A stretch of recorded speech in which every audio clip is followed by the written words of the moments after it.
और धन्यवाद। तो दिनेश जी, कब चुनाव है, डेट बता दो, हम लोग तैयार हो जाएं।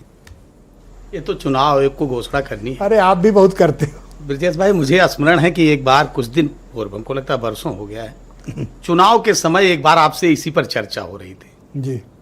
तो हमने उस समय कहा था कि भारतीय जनता पार्टी इसलिए नहीं चिंतित होती है कि हम वो छात्र हैं जो 365 दिन अध्ययन करते हैं और कुछ ऐसे छात्र हैं जो गेस्ट पेपर और नकल के भरोसे होते हैं। तो चिंता तो उनको करनी चाहिए कि गेस्ट पेपर से वो प्रश्न आएगा कि नहीं आएगा, नकल वो कर पाएंगे कि नहीं कर पाएंगे। अभी आप अपने वक्तव्य में कह रहे थे, अपनी स्टोरी में आप सुना रहे थे कि एक पार्टी भी सक्रिय हो गई है। भारतीय जनता पार्टी तो पहले दिन से अपनी सदस्यता अभियान के माध्यम से, अपनी संरचना के माध्यम से, अपना पन्ना प्रमुख, अपना बूथ प्रमुख, अपना शक्ति केंद्र प्रमुख, अपना मंडल, अपना जिला, अपना क्षेत्र, अपना प्रदेश, उनका प्रशिक्षण कार्यक्रम, ये तो हमारी नियमित दिनचर्या है। लेकिन बाकी पार्टियों का क्या है? बाकी पार्टियां जब चुनाव आती है तब वो थोड़ी सी उनमें हलचल दिखती है। और हलचल किस बात की दिखती है? सूत न कपास, जुलाहुम लट्ठम लट्ठा। सिर्फ बड़ा भाई कौन होगा और छोटा भाई कौन होगा। और मुझे एक बात और ब्रजेश भाई नहीं समझ में आती है कि इन पार्टियों में जो प्रदेश के पदाधिकारी होते हैं, मुझको तो लगता है कि ये केंद्र के ही प्रतिनिधि होते हैं। वो जो बात कहते होंगे वो सत्य बात कहते होंगे, लेकिन उसी पार्टी के प्रवक्ता जो है उनका दूसरा सुर होता है। ये किसके लिए बोल रहे हो? नाम लेके कहो। अभी प्रभारी कांग्रेस पार्टी के प्रभारी, हाँ तो नाम लेके उन्होंने कहा कि हमको बराबर की हिस्सेदारी चाहिए।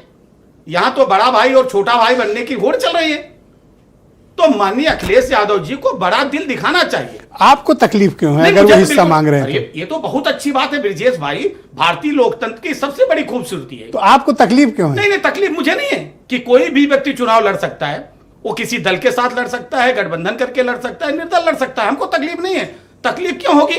अरे कितना भी शून्य शून्य मिलेंगे ना तो शून्य ही होगा। और अगर शून्य दाहिने हाथ लग गया तो? वो है, यहां तो दाएं बाएं का ही खेल चल रहा है।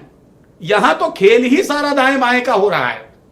और ये बात वो पार्टी कह रही है जो 1.5 साल तक अपनी लिस्ट नहीं जारी कर पाई संगठन की। नहीं, ऐसा नहीं। 1.5 साल हम जनवरी में चुनाव हुआ था और अभी जाके जून में इन्होंने लिस्ट दी। नहीं तो क्या संगठन नहीं था?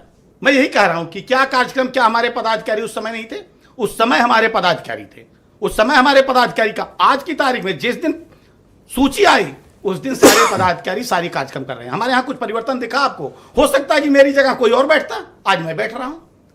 तो इसलिए भारतीय जनता तो ये बता के बात को समाप्त करो ना कि भाई चुनाव कब होगा, अर्ली होगा या बाद? नहीं, चुनाव जब भी समय से होगा। जब भी चुनाव आयोग चुनाव डिक्लेयर करेगा ब्रजेश भाई, भारतीय जनता पार्टी पूरी तैयारी है, पूरी ऐसा प्रतीत होता है कि आपकी तैयारी नहीं है, वरना आप कह देते कि अभी करा लो।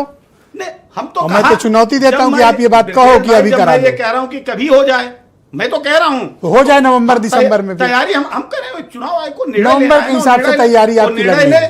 तैयार नवंबर के हिसाब से आपकी तैयारी लग नहीं रही। इसके लिए क्या होता है ब्रजेश भाई ना, अभी एक समाजवादी पार्टी के नेता हैं, अभी आप बताओ कि नवंबर के हिसाब से तैयारी है। एक उदाहरण दे के करना पड़ता है ना। अभी उनकी सारी तैयारी, सारी लड़ाई हो ना यक्ष पे लड़ रहे हैं। अरे चुनाव जीतने के लिए जनता का दिल जीतना पड़ता है। और ये पार्टियां ब्रजेश भाई जिसकी आप बात की है ना, एक सवाल और फिर मैं आगे बढ़ूंगा। बस इसका नवंबर के हिसाब से तैयारी हम कह रहे हैं ब्रजेश भाई, उत्तर प्रदेश की प्रबुद्ध जनता ने इन सारी पार्टियों के उत्तर प्रदेश में शासन करने का अवसर, सेवा करने का दिया ना। जनता ये आकलन करती है कि उत्तर प्रदेश में आप कौन सा। मैं फिर आपसे चुनौती पूर्वक कहता हूं कि अगर आपकी तैयारी हो नवंबर की तो बोलो, और नहीं तो फिर अपनी बात हमने कहा कि जब भी चुनाव आयोग नवंबर चुनाव की तिथि घोषित करेगा, भारतीय जनता पार्टी चुनाव के लिए तैयार है। हम हमेशा 324 24/7 काम करने वाली पार्टी। दीपक रंजन समाजवादी पार्टी के प्रवक्ता हैं। दीपक जी।